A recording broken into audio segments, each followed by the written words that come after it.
Assalamualaikum warahmatullahi taala wabarakatuh. Alhamdulillah, syukur kita kehadap Allah Subhanahu wa taala dengan keizinannya kita dapat bersama pada pagi ini 12 bulan 8 2021 untuk kita sama-sama berbincang tentang penggunaan Webex.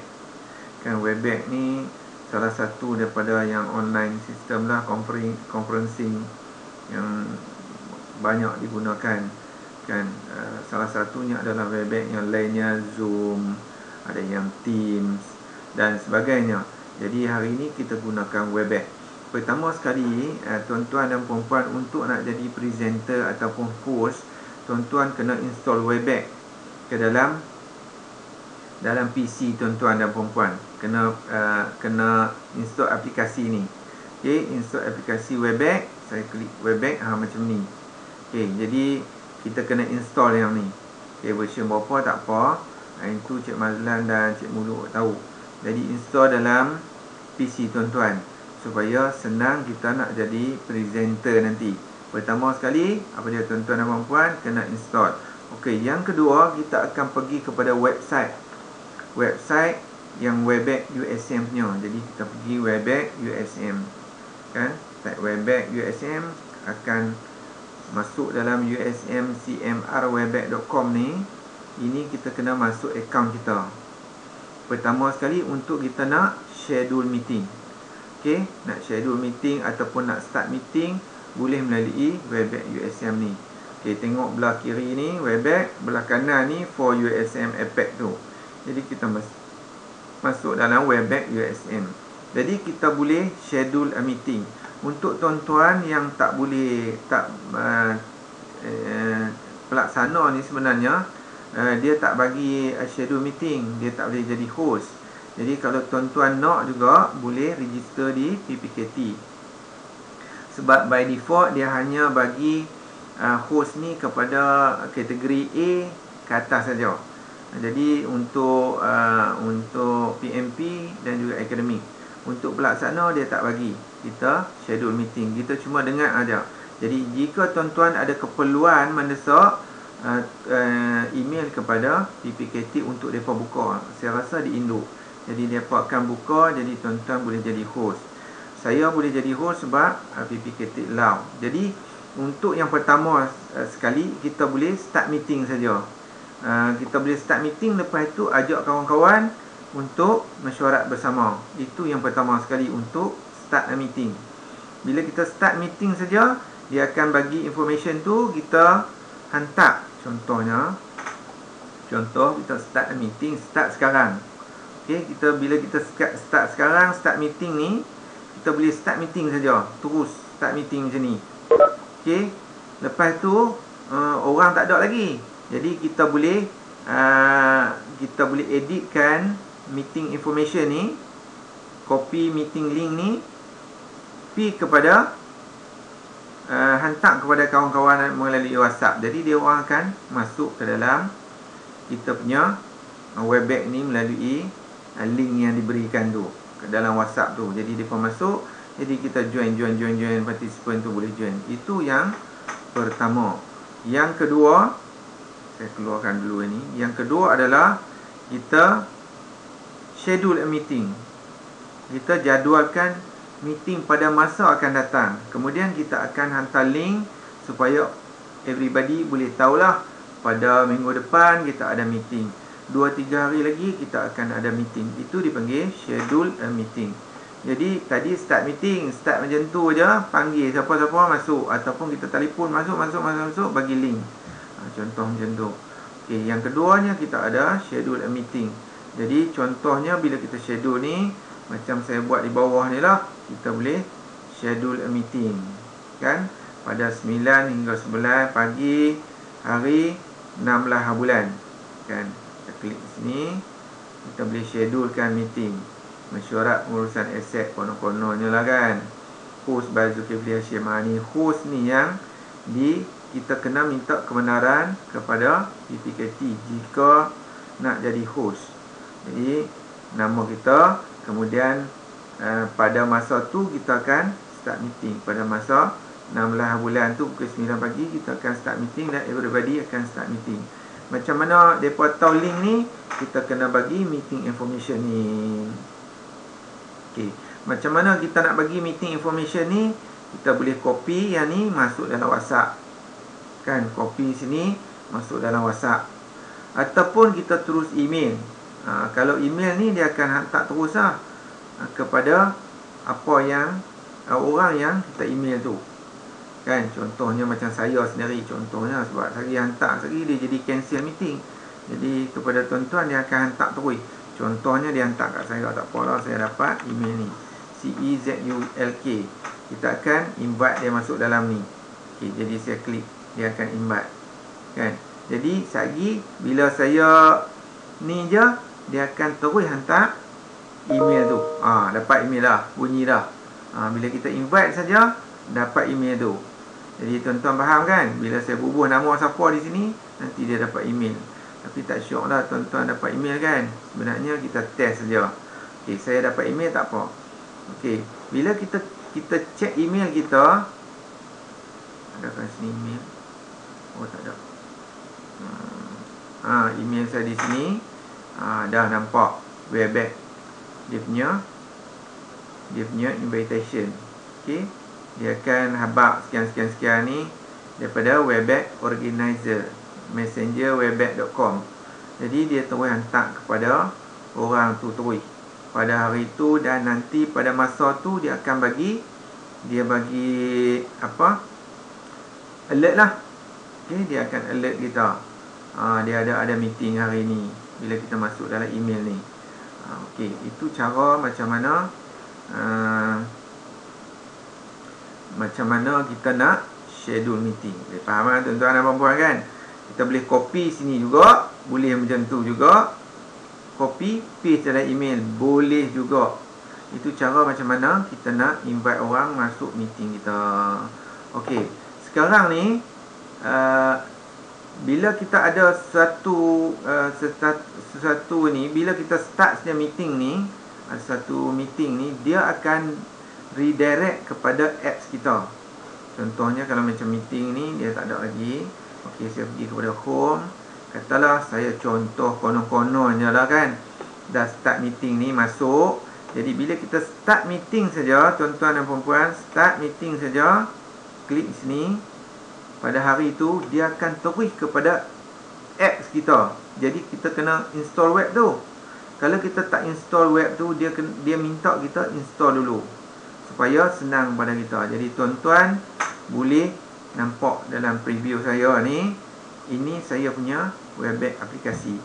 Jadi pertama sekali connect video system, lepas itu audio system macam mana, dah cantik. Kemudian test speaker, kalau kita nak test speaker kan, boleh test speaker, tengok mic macam mana, cantik ke tak cantik, ataupun nak volume apa nak sebagainya, boleh test di sini. Okey, yang kemudian dia unmute. Betul ya. Kalau kata unmute ni suara tak dengar lah kan. Jadi kita mute. Macam tu. Kemudian start video. Kita bagi video kita. Jadi kita nak video on, nampak gambar saya kan. Lepas tu kita tak mau unmute. Biasalah. Itu tuan-tuan dan puan-puan dah faham. Okey, untuk kita nak share dalam ni, host akan pastikan kita boleh sharing presenter. Okey, jadi kita start meeting dulu. Okey, kita masuk dalam meeting. Okey, ini dah kita masuk dalam meeting. Bila kita masuk dalam meeting, yang pertama sekali kita akan tengok participant ni lah. Klik participant ni, tengok participant ni seperti apa. Okey, dan tutup participant. Klik participant, tutup participant. Jadi ini yang banyak orang amalkan lah. Kemudian ataupun nak buka chat di bawah ni. Jadi mungkin ada orang yang chat, dia tak mau bercakap, dia chatting. Okey, boleh buka chat, buka participant, ataupun tutup dua-dua. Selalunya orang akan bagi participant. Okey, kemudian yang bila kita buka participant ni, kita boleh nampak lah siapa-siapa yang masuk ni. Kemudian siapa yang host, siapa yang guest. Jadi untuk yang klien pula, untuk yang guest tu kita boleh tukar dia. Kita boleh tukar dia yang ni jadi macam change role dia. boleh jadi apa dia, presenter dan sebagainya. Jadi kita boleh tukar sebagai host lah. Bila dia masuk nanti kita tukar dia. Jadi dia boleh share file tu, kan? Jadi dia boleh share file tu jadi presenter. Okay. Di bahagian bawah ni seperti biasalah, tadi mute, stop video, tak mau video, stop video, kan, kosong kan. Jadi saya boleh buka video balik. Lepas tu yang penting tuan-tuan dan puan-puan adalah sharing. Okay, share ni bahagian share content. Okay, share content ni ada dua mode. Okay, bila kita klik sini dia ada dua mode, satu belah kiri yang default dan kemudian yang belah kanan. Okay, yang belah kiri ni adalah skrin keseluruhan kita. Skrin keseluruhan kita yang kita boleh share semua. Semua kita boleh share. Apa yang kita nampak dalam skrin, apa itulah yang orang nampak. Itu pertama. Yang kedua, kita boleh share apps. Kita punya app ni, dalam ni apa yang buka ni dalam Google Chrome ni, yang buka dia share yang ni saja. App yang lain tak display. Jadi kita boleh pilih yang mana satu yang sesuai untuk kita. Ada setengah dia suka skrin semua, saya suka skrin semua. Ada setengah dia based on app saja. Dia tak mau yang lain, dia tak mau share. Jadi yang nampak tu hak yang tu saja, app tu saja. Dalam keadaan sekarang Chrome. Contohnya saya nak tunjuk Chrome. Jadi saya akan select ini, akan pergi kepada share. Nampak? Klik kepada sini dan pergi kepada share. Jadi kita sekarang ni sharing apa dia tuan-tuan dan puan-puan? Sharing aplikasi ni saja. Boleh faham tak? Aplikasi ni saja. Jika kita tutup aplikasi ni, dia tak akan nampak dalam tu. Dalam tu tak akan nampak. Dia akan, kita kena stop sharing. Jadi aplikasi tu tak akan nampak. Jadi kalau kata kita akan share, contohnya kita share yang ni, share screen semua, kita share.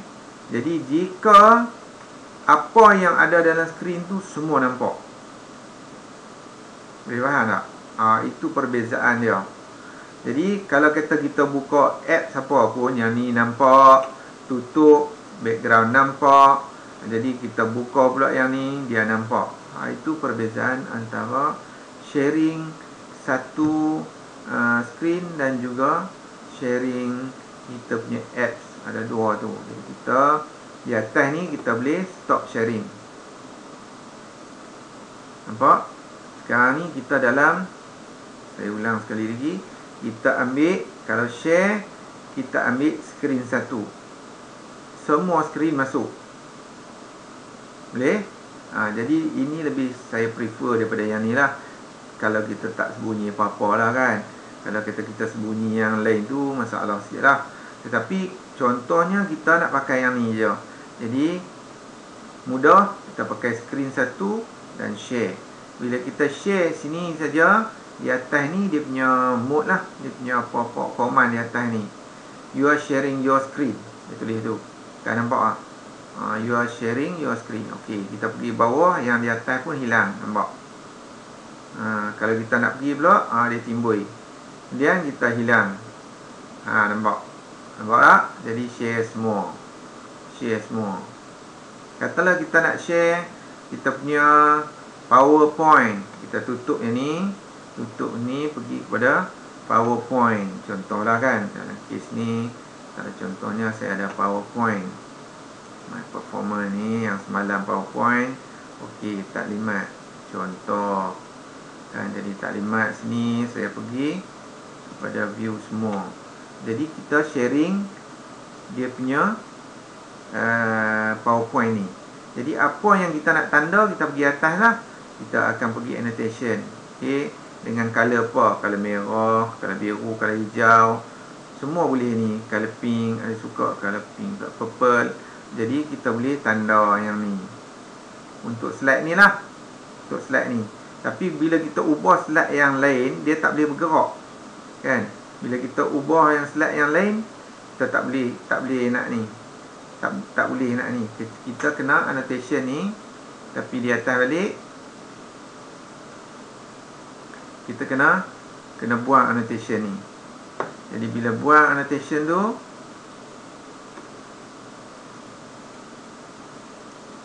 baru kita boleh bergerak kepada slide yang lain. Nampak? Yang ni kita nak bergerak ni okey. Nampak? Boleh bergerak. Tapi daripada bila kita buat annotation, kita dah tanda yang ni, tanda ni, kita nak bergerak slide ni tak boleh.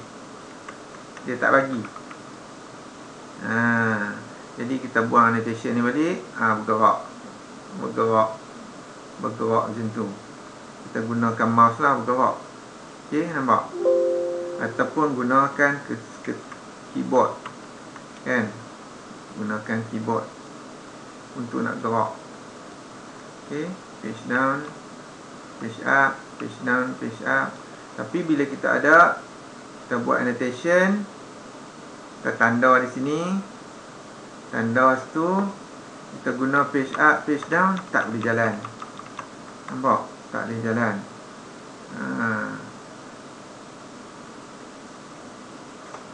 Kok dia tak bagi. Ada cara dia bagi.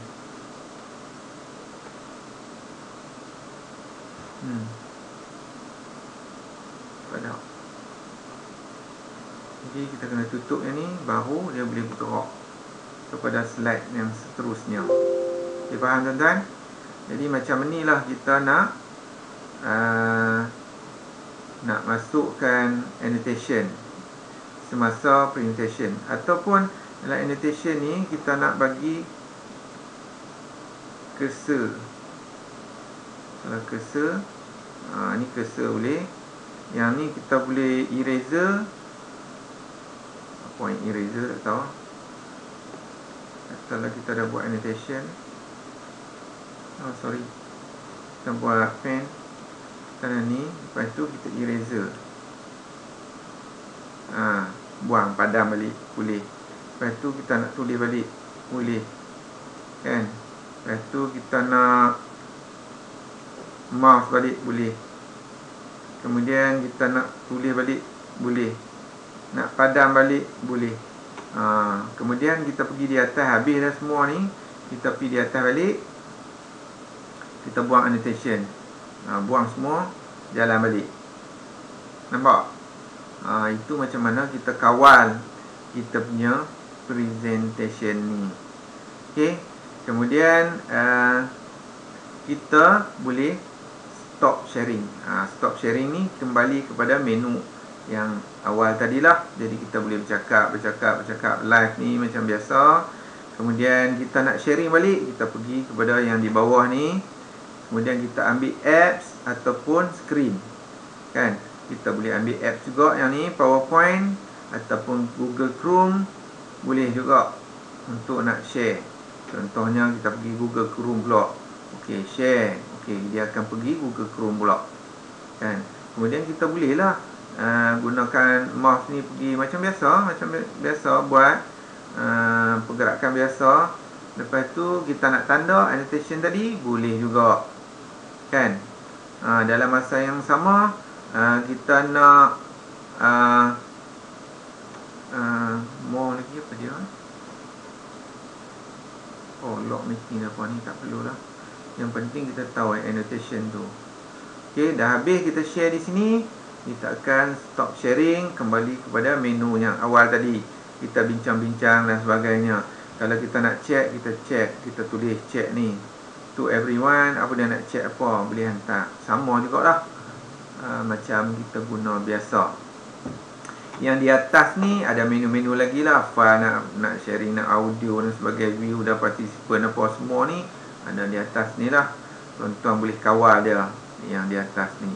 Tapi yang penting adalah mute, suara tak ada, stop video, gambar tak ada, dan kemudian share content.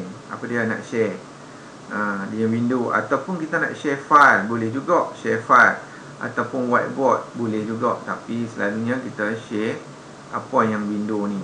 Dan yang selalu saya ambil adalah yang screen 1 ni.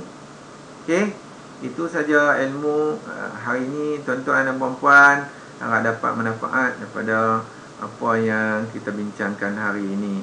InsyaAllah jika ada masalah apa, tuan-tuan boleh WhatsApp dan kontak saya untuk kita faham lagi tentang Webex di USM ini. Assalamualaikum warahmatullahi taala wabarakatuh.